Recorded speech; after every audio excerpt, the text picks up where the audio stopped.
Railway quarters আর দিঘির পাড় অধিবাসীবৃন্দ তাদের পুজো প্যান্ডেলের সামনে এসে উপস্থিত হয়েছি আমরা। দেখতে পাচ্ছেন বহু মন্দির, দেবদেবী ও পাখার ব্যবহার কিন্তু মণ্ডপ জুড়ে লক্ষ্য করা যাচ্ছে। ক্রমশ আমরা মূল মন্দির প্রাঙ্গণে এসে উপস্থিত হয়েছি।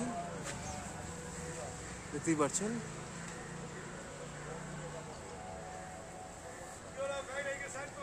আমরা ক্রমশ মণ্ডপের ভেতরের দিকে প্রবেশ করছি।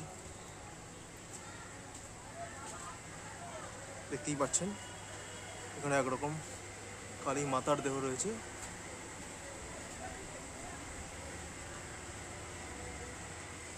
ক্রমশ আমরা মণ্ডপের ভেতরের দিকে প্রবেশ করলাম।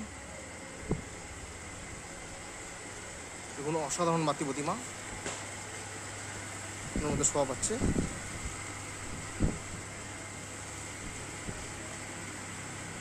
উপরে দেখুন একটা হাতের সৌন্দর্য, এভাবে কিন্তু মণ্ডপের সমস্ত দিক সজ্জিত হয়েছে।